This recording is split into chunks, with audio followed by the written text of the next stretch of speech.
Bismillahirrahmanirrahim. Assalamualaikum warahmatullahi wabarakatuh. Waalaikumsalam warahmatullahi wabarakatuh. Innal hamdalillah nahmaduhu wa nasta'inuhu wa nastaghfiruh wa na'udzu billahi min shururi anfusina wa min sayyiati a'malina. May yahdihillahu fala mudilla lahu wa may yudlilhu fala hadiya lahu. Asyhadu an la ilaha illallah wahdahu la syarika lah wa asyhadu anna Muhammadan 'abduhu wa rasuluh. Allahumma shalli ala Muhammad wa ala ali Muhammad kama shallaita ala Ibrahim fil alamin innaka Hamidum Majid. Qala Allah ta'ala fi kitabihil karim, a'udzu billahi minasy syaithanir rajim. Bismillahirrahmanirrahim. Ya ayyuhalladzina amanu taqullaha haqqa tuqatih wa la tamutunna illa wa antum muslimun. Hadirin hadirat yang dimuliakan Allah Subhanahu wa taala. Alhamdulillah kita patut bersyukur kepada Allah Subhanahu wa taala meskipun cuaca yang lumayan dingin. Namun dengan izinnya kita semuanya dimudahkan untuk menghadiri majelis ilmi ini. Kami akan lihat tidak berkurang semangat kita meskipun cuaca dingin. Tadi saya sempat berpikir kira-kira apakah pengajian kita ini, jamaah kita ini berkurang karena dingin. Kalau itu terjadi, berarti kita kalah semangat dengan teman-teman yang main bola. Kita datang jam 8 atau setengah 9. Teman-teman yang main bola datang jam berapa? Datang jam 6:04 setelah subuh. Mereka sudah pada siap untuk bermain bola. Tempat mereka jauh, tidak jadi Waria. Bahkan ada yang dari Sulaim X 15-16 sana, ada dari Hamam dan sekitarnya. Ternyata kawan sekalian, dingin itu tidak menyurutkan semangat kita. Dingin tidak menjadi penghalang, capek tidak menjadi halangan, kerja sampai misalnya jam 1-2 tidak menjadi halangan jikalau kita punya azam. Ya tidak. Dibuktikan tadi itu saya lihat enggak ada yang absen. Padahal peluang pagi itu sudah campur hujan, gerimis, pun kehadiran mereka luar biasa. Mungkin untuk penyemangat bisa tanya Pak Yadi, dia punya tim. Kira-kira ada nggak yang absen kalau cuma pakai Pak Yadi zamannya? Hari ini mau becek aja. Masih buat banyak becek, lapangan kita main bola. Semalam meskipun sampai jam 2-3 tetap datang bola. Karena punya azam, punya minat. Nah, tapi kadang-kadang kita ya mas kalian, kalau masalah ngaji, kemana sih bulan? Dingin. Atau kemana sih bulan? Nggak ada yang nyamperin, nggak ada yang jemput. Padahal kalau main bola siap untuk naik taksi. Tapi alhamdulillah jamaah kita meskipun dingin seperti ini tidak mengurangi semangat kita. Mudah-mudahan ya sekalian, Allah Subhanahu wa taala mencatat segala amal yang kita kerjakan pada hari ini dan menjadikan sebagai amal kebaikan yang akan memperberat iman kita di kemudian hari nanti. Amin ya rabbal alamin. Kita akan teruskan kajian kita. Kita akan teruskan kajian kita pada hari ini, yaitu Kitabuz Zakat. Mudah-mudahan kitab-kitab sebelumnya telah kita kaji bersama dan kita dapat mengambil faedah maupun manfaat dari kajian-kajian yang telah lalu. Ya, meskipun kita sama-sama sibuk, tetapi mudah-mudahan dengan kita aktif hadir di tempat di sini ini bisa saling untuk tadhkirah, bisa mengingatkan ilmu-ilmu yang terkadang lupa karena disebabkan kesibukan kita masing-masing. Dewa sekalian, kemarin setelah kita bahas malah kitab shalah, kemudian kitab berikutnya adalah kitab zakat. Kenapa kok nggak langsung puasa? Kenapa kok nggak didahulukan kita puasanya? Kok di sini kita berzakat? Kenapa ya sekalian? Kan biasanya tuh kalau orang setelah puasa kemudian zakat gitu ya. Jadi biasanya ma'rufnya zakat itu adalah zakat fitrah. Itu hampir tiap kaum muslimin memahaminya. Tetapi kalau urusan zakat selain zakat fitrah itu banyak kaum muslimin yang melupakannya. Padahal sesungguhnya was sekalian, kita ingat bahwasanya ternyata rukun Islam itu zakat adalah sebelum puasa. Jadi rukun Islam yang pertama adalah apa di situ? Syahadat asyhadu an la ilaha illallah wa asyhadu anna Muhammadar Rasulullah. Kemudian apa? Salat wa iqamus shalah. Kemudian wa ita'uz zakat. Jadi zakat adalah termasuk rukun Islam yang ketiga. Sementara puasa adalah rukun Islam yang keempat. Makanya di sini kitab zakat ditaruh setelah kitab shalah dan sebelum kitab siyam. Kita akan mulai. Bismillahirrahmanirrahim. Qala muallif rahimahullah kitab zakat. Silakan disimak hadisnya. Hadis diriwayatkan dari Ibnu Abbas, wa Ibnu Abbas radhiyallahu taala anhuma anna Nabiy sallallahu alaihi wasallam ba'atha Mu'adz radhiyallahu anhu ila al-Yaman fa dzakara haditsan wa fihi anna Allah qad iftarada alaihim shadaqatan fi amwalihim tu'khadhu min aghniyaihim wa turaddu ala fuqaraihim muttafaqun alaihi wal lafdhu lil Bukhari. Kitab zakat, az-zakat teman sekalian. Jadi setiap kita membahas bab baru, sebelum kita melangkah lebih jauh, maka perlu kita pahami judul tersebut baik dari segi bahasa maupun dari segi istilah. Az-zakat secara bahasa, secara lughawi adalah an-nama, az-ziyadah, at-tahir dan sebagainya. Yang artinya secara bahasa zakat itu az-ziyadah. An-nama, apa artinya ziyadah? Nambah. An-nama, yanmu, nama yanmu. Bukan nama yanmu. Yanmu, ya bukan yanamu, yanmu, nama, yanmu artinya berkembang. Tadi az-ziyadah bertambah, an-nama berkembang, at-tahir bersih. Jadi dari segi bahasa artinya banyak sekali. Kalau kita artikan an-nama ya sekalian, berkembang. Ternyata memang maksudnya secara maknawi. Jadi orang yang mengeluarkan zakat itu berkembang atau ziyadah bertambah. Apanya? Barokahnya. Makanya kata Allah Subhanahu wa taala, "Wa ma anfaqtum min syai'in fa huwa yukhlifuh." Jadi apa yang kalian infakkan, kalian belanjakan fi sabilillah, fa huwa yukhlifuh, maka Allah Subhanahu wa taala akan menggantinya.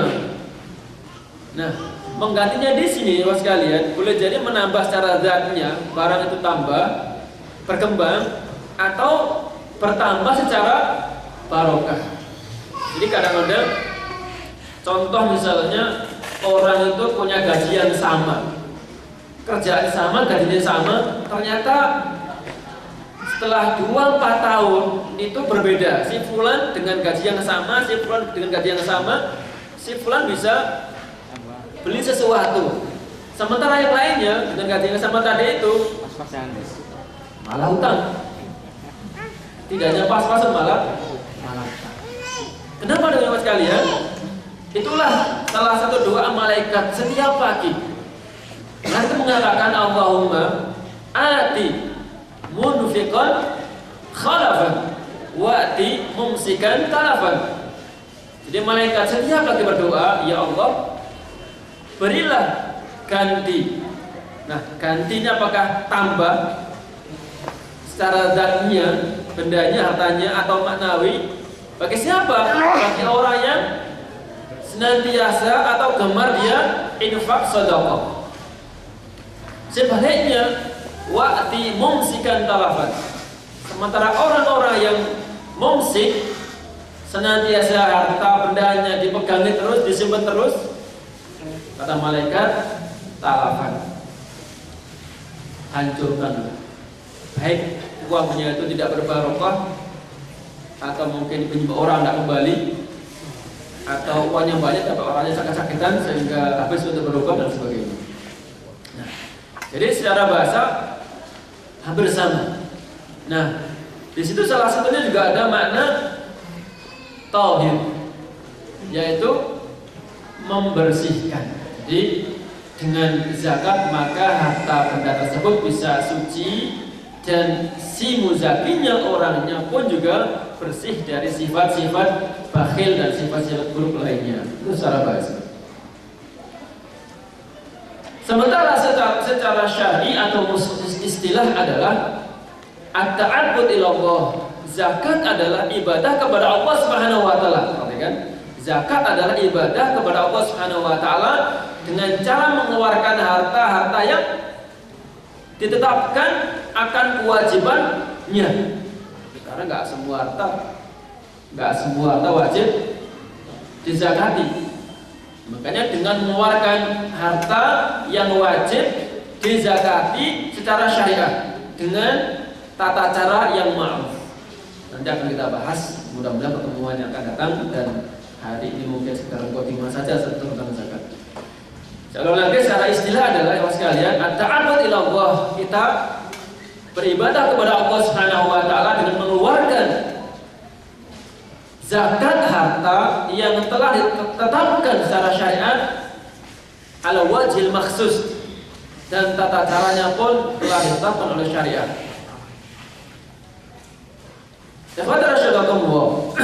Kemudian berikutnya,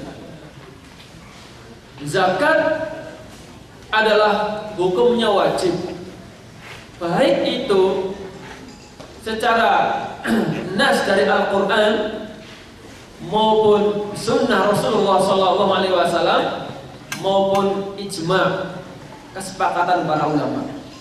Seandainya ada orang yang mengingkari akan kewajiban zakat, maka dia telah kafir atau murtad.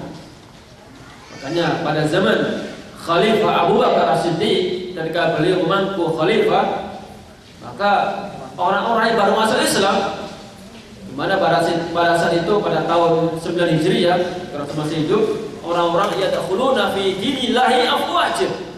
Mereka semuanya masuk Islam. Tetapi sayangnya kadang-kadang orang baru masuk Islam tidak sempat belajar, akhirnya Islamnya kadang-kadang ikut-ikutan.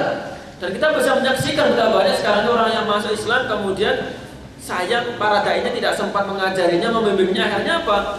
Ya sudah sebatas dia muslim saja. Jangan dia mu'alaf yang baru masuk Islam, ya sekalian. Kadang-kadang kita yang muslim secara waris turun temurun pun kadang-kadang kurang memahami tentang Islam yang sesungguhnya. Nah, pada saat itu ya sekalian, orang-orang yang baru masuk Islam ketika Khalifah Abu Bakar memangku jabatannya, mereka pada enggan mengeluarkan zakat. Lalu Abu Bakar memerintahkan para sahabatnya untuk memerangi siapa saja yang tidak mau mengeluarkan zakat. Maka datanglah Umar berkata, "Ya Abu Bakar, ya Abu Bakar, apakah engkau memerangi kaum muslimin? Mereka sholat, mereka puasa." Ini para sahabat ya sekalian. Jadi Jadi Abu Bakar memerintahkan orang-orang yang meskipun dia sholat, meskipun dia puasa, kalau dia enggan mengeluarkan zakatnya wajib diperangi. Kata Umar bin Khattab, apakah engkau memerangi orang yang berpuasa gara-gara tidak mau zakat? Apakah Abu Bakar, bukankah zakat itu bagian daripada konsekuensi orang yang menunaikan sholat, konsekuensi orang yang mengucapkan asyhadu alla ilaha illallah wa asyhadu anna muhammadar rasulullah. Lalu Umar tersadarkan bahwasanya tidak cukup kita mengambil Islam sesuai dengan hawa nafsu kita. Nah, itulah kata ijma ulama. Banyak sekali was sekalian ayat-ayat yang menjelaskan akan kewajiban zakat. Sebagaimana firman Allah Subhanahu wa taala, wa aqimus shalah wa atuz zakat. Wa aqimus shalah wa atuz zakat. Tunaikanlah salat, tegakkanlah salat, wa atuz zakat. Demikian pula keluarkanlah zakat.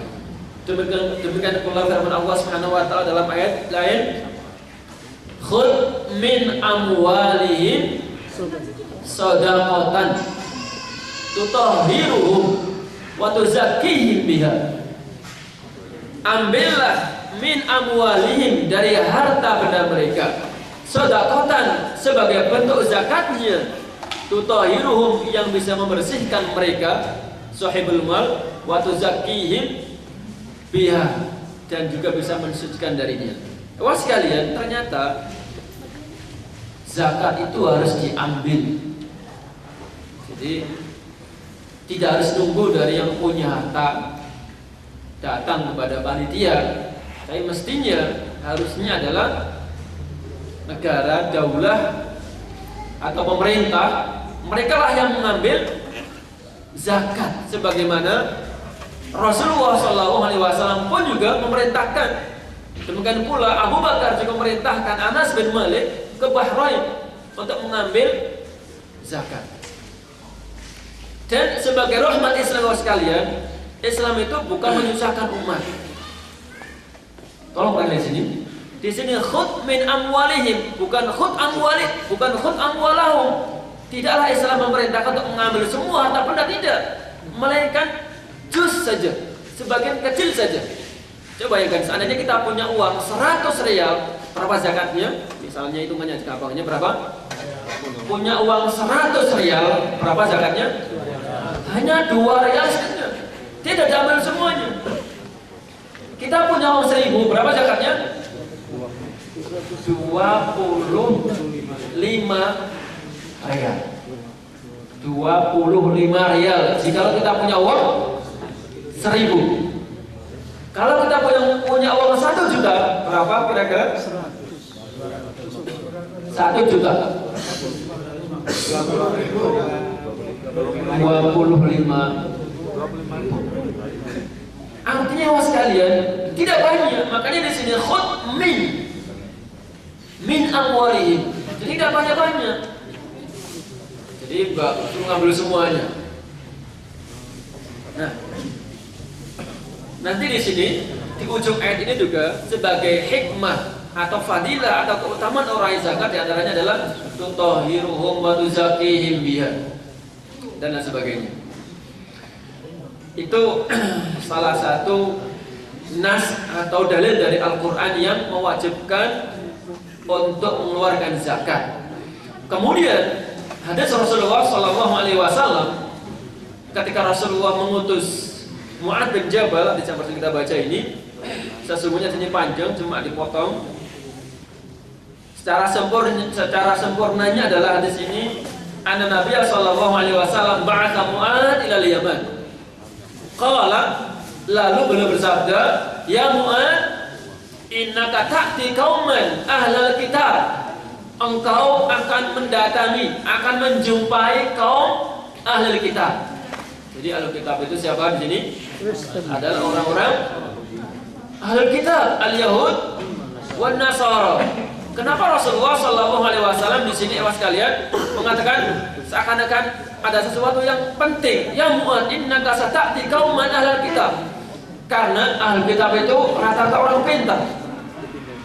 Makanya dikatakan kenapa orang-orang Yahudi itu maghdub atau ghawun, kenapa tadi itu dikatakan mereka pintar, punya ilmu, namun mereka tidak mau mengamalkannya. Nah, innaka ta'ti qauman ahlal kitab, yang buat kamu akan mendatangi di sana di Yaman itu mereka rata-rata adalah ahlul kitab. Maka pertama-tama fad'uhum ila syahadati alla ilaha illallah. Maka serulah mereka, ajaklah mereka untuk mentauhidkan Allah Subhanahu wa taala. Kenapa? Ya sekalian, karena Yahudi Nasrani ini jangan sekarang ya sekalian, semenjak Nabi mereka masih hidup, Nabi Musa alaihissalam, Nabi Isa alaihissalam, itu orang-orang ahlul kitab sudah menyelisihinya. Jangan sekarang, Nabi Musa, Nabi Isa alaihissalam saat masih hidup, orang-orang ahlul kitab itu sudah menyelisihinya. Sudah menyelisihinya. Mereka mengatakan bahwasanya Nabi Musa adalah, mereka katakan sebagai ibnu Allah, anaknya Allah. Demikian pula Nabi Isa alaihissalam. Pas atau saat mereka masih hidup, apalagi sekarang, justru bertambah jauh dari ajaran yang sesungguhnya. Wa anna Muhammad Rasulullah, dan ajaklah mereka untuk bersaksi juga bahwasanya Muhammad adalah utusan Allah. Jadi seandainya sekarang ada ahlul kitab, seandainya ada ini, maka mereka tidak boleh.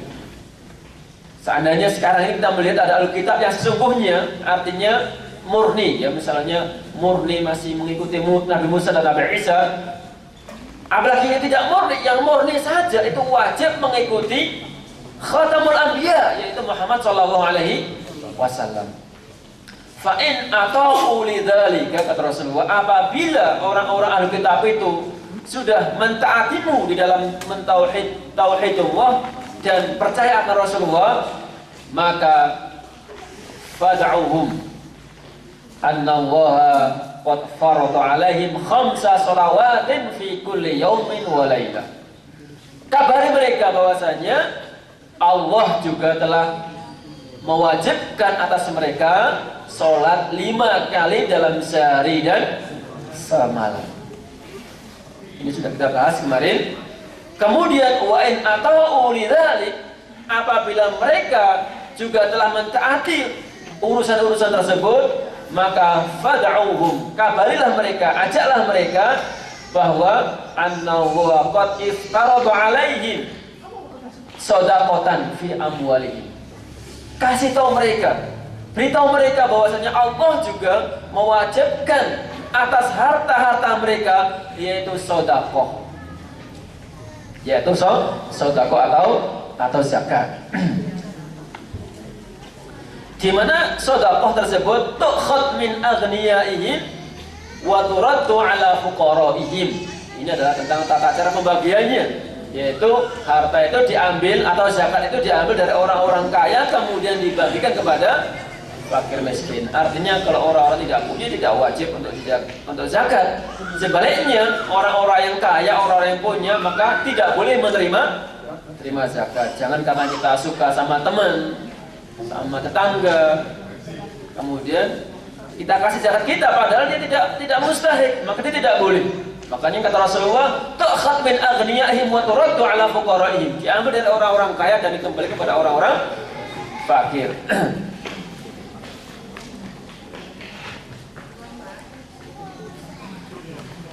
Teman sekalian, berikutnya masalah syarat. Setelah pengertian tentang zakat, kemudian hukumnya, dalilnya. Baik, sebelum saya melangkah lagi, saya review sedikit. Kita sering mendengar kata-kata sedekah, zakat, dan infak.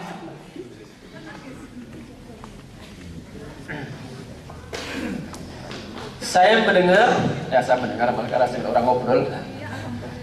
Maksudnya kita sering mendengar, tadi saya malah karena dengar orang ngobrol ya, malah saya ngomong sama saya. Kita sering mendengar istilah ada zakat, ada sedekah, dan ada infak. Baik. Kalau zakat ya sekalian, jelas yaitu mengeluarkan harta dari jenis harta-harta tertentu yang telah disyariatkan, kemudian ketentuannya, jumlahnya pun juga telah dijelaskan. Hukumnya wajib. Sementara pengertian sedekah itu boleh jadi artinya juga zakat. Ulang lagi, kalau zakat maknanya adalah zakat yang ma'ruf. Kalau sedekah dua pengertian, boleh jadi diartikan juga sebagai zakat, namun juga diartikan sebagai pemberian biasa. Jadi kalau kita mendengar kata-kata sedekah, dua pengertian. Boleh jadi dia adalah zakat sebagaimana firman Allah Subhanahu wa taala, "Innama as-shadaqatu." Nah, kalimat sedekah di sini adalah zakat. Innama shadaqatu lil fuqara'i wal masakin dan seterusnya. Nah, kalau sedekah yang ma'ruf adalah misalnya kita mengasih kepada teman. Bedanya was sekalian, sedekah dengan zakat. Kalau zakat harus diberikan kepada mustahiknya. Sementara sedekah adalah diberikan kepada siapa? Sama siapa saja. Boleh kepada orang tua, kepada istri, anak, teman, tetangga, kaya, miskin, boleh semuanya. Itu sedekah. Kalau diartikan sebagai zakat, maka dikasihkan kepada orang-orang tertentu. Sementara infak, kita sering mendengar kata-kata infak ya. Kalau sedekah itu jarang kita mendengar sedekah untuk kemaksiatan, itu enggak ada. Jadi misalnya ada panitia dalam hal kemaksiatan terus bilang gini, "Mas, saya sedekah." Nah, tetapi biasanya digunakan kata-kata infak. Loh, boleh iya. Infak boleh jadi mengeluarkan harta, membelanjakan harta dalam hal kebaikan, ternyata juga dalam hal keburukan. Dalam hal keburukan sebagaimana dijelaskan dalam surat Al-Anfal, orang-orang munafik alladzina yunfikuna amwalahum liyasuddu an sabilillah. Orang-orang munafik ternyata juga menginfakkan harta bendanya. Untuk apa? Liyasuddu an sabilillah, untuk menghalang-halangi dari jalan Allah Subhanahu wa taala. Misalnya orang itu punya media, punya TV. Ini kan uang kan? Ini uang digratiskan, kemudian diberikan kepada orang-orang liberal untuk ceramah, untuk memberikan statement tentang bahayanya Wahabi misalnya. Ini meskipun tidak mengasih uang, tetapi sesungguhnya dia adalah telah menginfakkan harta bendanya untuk apa? Liyasuddu an sabilillah. Atau misalnya mengasih kesempatan orang-orang Syiah berceramah di TV-nya, di medianya. Sama, tidak ada berbentuk materi. Itu namanya infak. Wal'iyadzubillah. Baik. Kemudian ya sekalian, syarat sahibul mal, orang yang dikenakan atau diwajibkan zakat pertama adalah al-muslim, orang Islam. Orang kafir sebanyak apapun harta bendanya, kemudian diinfakkan, dibelanjakan, disedekahkan, dizakatkan, nggak ada manfaatnya. Jadi orang kafir meskipun punya harta banyak tidak diwajibkan untuk zakat. Terus bagaimana? Nanti hisabnya Allah yaumil akhirah. Jadi hanya orang muslim yang diwajibkan mengeluarkan zakat. Muslim, muslimah sama saja. Yang kedua, hurriyah.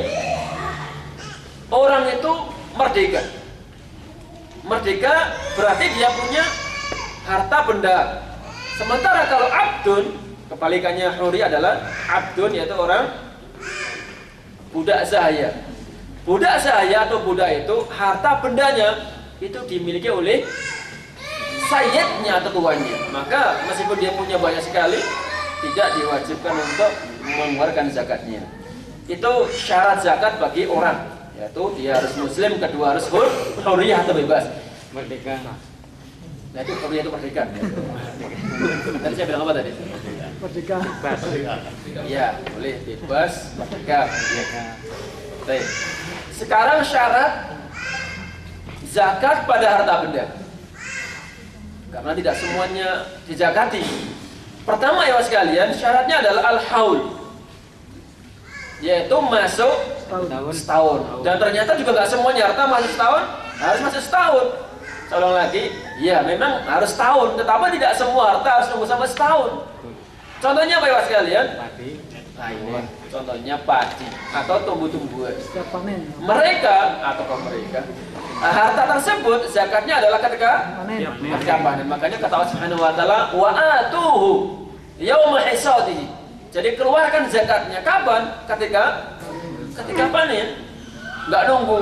Ini kan baru hari ini baru panen terus nunggu setahun lagi keburu habis. Misalnya dapatnya 1 kintal atau 1 ton padi. Diambil oleh pantai zakat, mana zakatnya? Ini baru kemarin, belum 1 tahun. Kalau tanaman seperti itu tidak menunggu haul, melainkan langsung. Demikian pula ada yang tidak menunggu lagi, apa itu? Barang temuan. Istilahnya adalah arikas. Misalnya tiba-tiba Pak Muhammad Jumudil Awal di kamarnya atau pas karu-karu begini, rikas itu bukan nemu di atas jalan ya. Rikas itu adalah barang, istilahnya sekarang harta karun. Karena apa? Harta yang memang tertimbun tanah.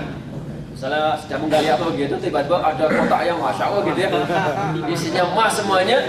Maka itu pun meskipun isinya emas, maka hukumnya bukan zakat emas tetapi rikas. Yaitu pada saat itu pula dikeluarkan zakatnya. Baik. Nah, ada lagi yang nggak harus tunggu setahun, apa itu? Keuntungan bisnis. Misalnya Pak Sebandi Muharram ini mulai bisnis, membuka bisnis warung besar sekali kan. Terus sampai 11 bulan ke depan, ujungnya setahun persis. Sebelum setahun, tiba-tiba dia untung misalnya 1 miliar. Kalau kita hitung 1 miliar ini kan belum masuk nisab kan? Yang dihitung zakat tijarah adalah dari setahun sebelumnya ini, setahun ini ke depan itu. Nah, sementara untungnya tadi itu bagaimana itu? Itu dikatakan sebagai mengikut induknya. Jadi keuntungan yang pada akhir bulan setahun tersebut itu ngikut. Seperti gampangnya was kalian, zakat binatang. Jadi misalnya kalau kambing itu kan zakatnya 40 ya. Nah, kita baru punya 39. Kena. Ya belum 39. Ternyata pas mau setahun keluar 1 anak. Jumlahnya berapa? 40 kan? Ya betul, bahwasanya yang 39 ini adalah sudah setahun, tapi yang satu ini baru 1 bulan. Nah, maka anak ini, ya sekalian, halo. Ya, sebentar ya. Jadi, apa tadi? Yang satu tadi itu, meskipun baru 1 bulan, maka tidak perlu menunggu 1 tahun. Namanya diikutkan dengan induknya. Sama dengan tadi untung bisnis tadi itu. Jadi bisnis sudah 1 tahun kurang 1 bulan, ternyata tiba-tiba dapat keuntungan 1 miliar. Maka meskipun baru 1 bulan, maka ini digabungkan dengan induknya. Salah ya. Ya, masa ya. Baik. Kemudian Dewa sekalian, itu haul. Yang kedua adalah nisab. Nisab itu adalah batasan tertentu.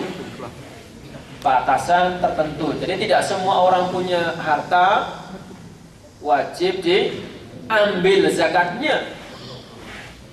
Jadi harus menunggu berapa batasnya. Mudah-mudahan nanti di pertemuan berikutnya akan kita bahas macam-macam yang dizakati dan berapa nisabnya.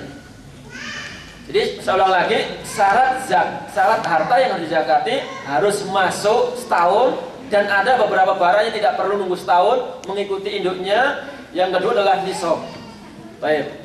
Berikutnya Dewa sekalian, harta yang wajib dizakati. Ada kurang lebih 4 jenis. Pertama adalah emas dan sejenisnya, barang-barang berharga, perak. Yang kedua adalah al-hubub wa thimar, yaitu buah-buahan. Apalagi buah-buahan, semacam padi, semacam kacang dan jenisnya. Kemudian al-bahaim, yaitu binatang ternak. Dan itu tentu juga ada jenisnya. Tidak sembarang, misalnya orang punya ayam atau punya terwelu. Nah, yang dimaksud dengan al-bahaim di sini adalah satu unta, kemudian sapi, kambing. Dan nanti nisabnya akan kita bahas pada pertemuan berikutnya. Yang terakhir adalah zakat at-tijarah. Nah, ini sekalian yang sering dilupakan oleh umat Islam tentang zakat tijarah karena dia merasa belum punya belum punya untung, atau mungkin juga merasa ini hasil sangat hasilnya sedikit, capek sekali. Maka alhamdulillah kalau kita amati di Saudi ini, masya Allah, setiap Ramadan kita bisa menyaksikan para tujar, para bisnismen, mereka berlomba-lomba mengeluarkan zakatnya setiap Ramadan. Ya, jadi ada 4 jenis harta benda yang harus kita keluarkan: emas, perak, buah biji-bijian, kemudian binatang ternak, kemudian bisnis. Itu bentuknya. Jadi tidak semuanya harta dikeluarkan. Misalnya kita punya mobil pribadi, punya rumah tempat tinggal, punya sawah, punya apa lagi? Hal-hal semacam itu tidak ada kewajiban zakatnya. Kemudian mas sekalian, siapa yang berhak menerima zakat tersebut? Apakah semua orang? Tidak. Karena Allah berfirman, "Faridatan minallah." Ketetapan tersebut itu dari Allah Subhanahu wa taala, bukan karena semau kita. Bukan karena itu teman kita, tetangga kita, bukan. Faridatan minallah. Jadi ada orang-orang yang telah Allah tetapkan yang berhak menerima zakat. Sebagaimana yang Allah firmankan tadi yang di awal sudah kita baca, yaitu innamas shadaqat, sesungguhnya zakat itu namanya adatul hasr. Harus orang-orang yang ada dalam ayat tersebut. Siapa itu? Innamas shadaqatu, pertama apa? Lil fuqara wal masakin wal amilina 'alaiha wal mu'allafati qulubuhum wa fir riqab wal gharimin. Berapa tadi? Sudah berapa? Wal gharimin wa ibnis sabil. wa fi sabilillah, kemudian Wa fi sabilillah. Pertama wa fi sabil yang ketujuh. Yang ketiga ibnu sabil, kemudian wa fi sabilillah. Baru 7. 8 ya. Baik. Di luar itu was kalian tidak berhak mendapatkan. Meskipun nanti kemudian ada beda pendapat, kayak apa sih batasan orang miskin, orang fakir? Kadang-kadang memang susah, fakirnya orang di sini, kayaknya orang Indonesia. Nah begitu. Kadang-kadang di sini orang mau mengambil bantuan, orang mengambil zakat pakai mobil, ya kan? Di Indonesia orang pakai mobil, dianggap dia harus mengeluarkan zakat. Sementara di sini adalah orang yang menerima zakat. Nah, begitu pula ya sekalian di zaman Rasulullah juga begitu. Ternyata ya sekalian, di zaman Rasulullah orang miskin juga beda dengan zaman sekarang. Mungkin zaman dahulu miskin baju cuma satu, ya, sarungnya gantian sama istrinya untuk sholat. Nah zaman sekarang orang satu berapa sarungnya, berapa celananya, berapa bajunya, sampai lemarinya saya pernah. full mobilnya. Maka ternyata miskin di satu tempat beda dengan tempat lain. Meskipun juga kemudian para fuqaha membatasi, dikatakan bahwasanya fakir itu tidak punya makan sama sekali, kemudian miskin, jadi fakir itu lebih sengsara daripada miskin. Kalau miskin itu adalah punya uang tapi hanya cukup untuk makan setengah harinya. Misalnya dalam sehari itu dia makan butuhnya 10.000, tetapi penghasilan dia hanya 5.000. Itu salah satu pengertian fakir miskin, meskipun juga berbeda-beda. Nah sekarang ya sekali kalau kita hitung seperti itu di Indonesia, jarang orang miskin. Meskipun katanya banyak orang miskin, kalau kita hitung tuh jarang miskin juga. Kenapa? Di Indonesia misalnya punya penghasilan, misalnya dalam satu hari 100.000. Ini buat rata-rata tukang batu. Kita nggak bahas masalah pegawai, nggak bahas masalah orang-orang kaya. Ini orangnya rata-rata tukang batu. Orang kasar, berapa gajinya per hari? 100.000. Makannya berapa? Paling nggak nyampe segitu. Tapi kadang-kadang dia ditulis sebagai fakir miskin. Baik. Kemudian wala amil, makanya dikatakan kenapa al amil was sekalian? Tadi itu khut, harta harus diambil. Dan ambil ini meskipun dia kaya, tetap boleh mengambil. Karena dia mendapatkan bukan karena fakirnya, tetapi karena juhudnya atau pekerjaan dia. Lalu Ar-Riqab ini adalah orang yang membebaskan budak. Ketika tadi mu'allafah, orang yang baru masuk Islam, dikasih harta zakat supaya Islamnya tambah kuat. Atau juga ikhwas sekalian, harta zakat ini kadang-kadang boleh dikasihkan kepada orang yang orang kafir. Perhatikan ini, jangan sampai salah paham.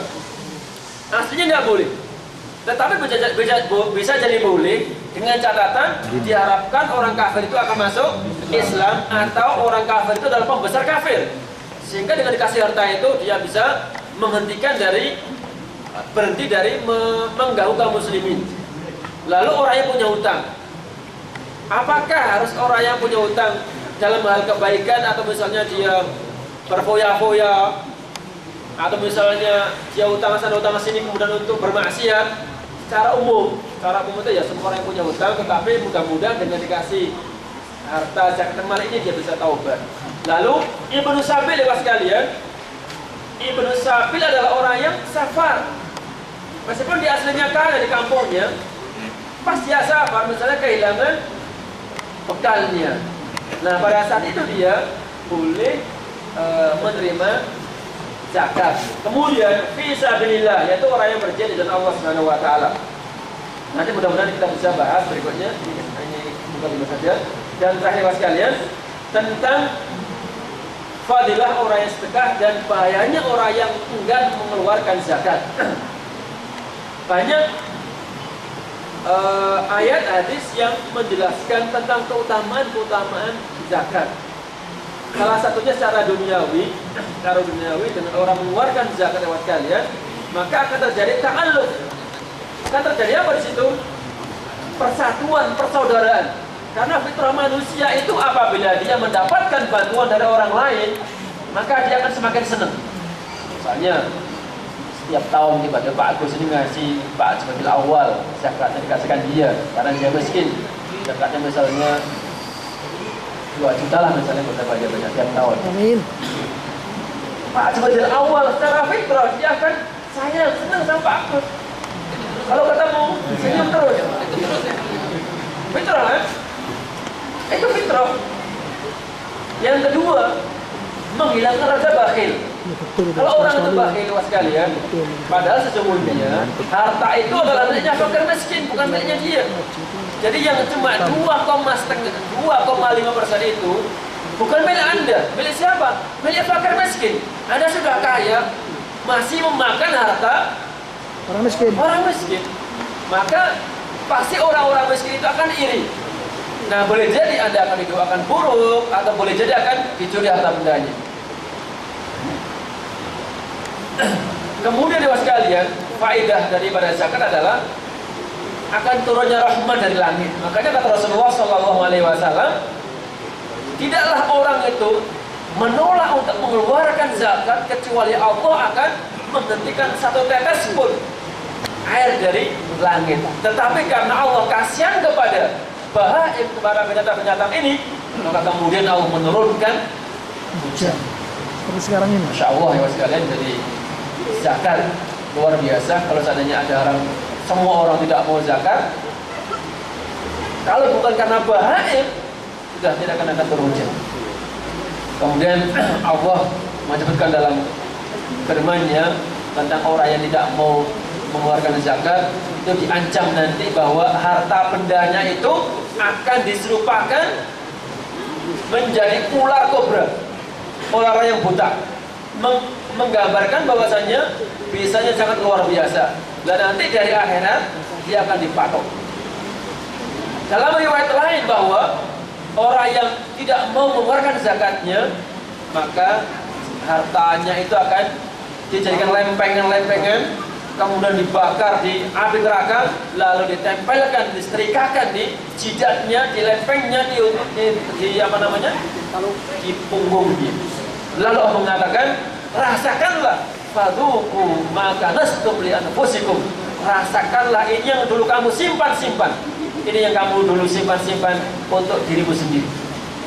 Jadi itulah ya sekalian, dan masih banyak sekali tentang ancaman-ancaman orang yang enggan atau mengeluarkan zakat. Dan yang lebih parah sesungguhnya ketika dia menolak hukumnya, sesungguhnya dia telah murtad atau dia telah kafir. Saya mudah-mudahan ini muqaddimah tentang bab zakat, dan insya Allah nanti minggu depan kita akan langsung tentang tata cara pembagiannya. Demikian, mudah-mudahan ada manfaatnya. Mungkin ada pertanyaan, silakan.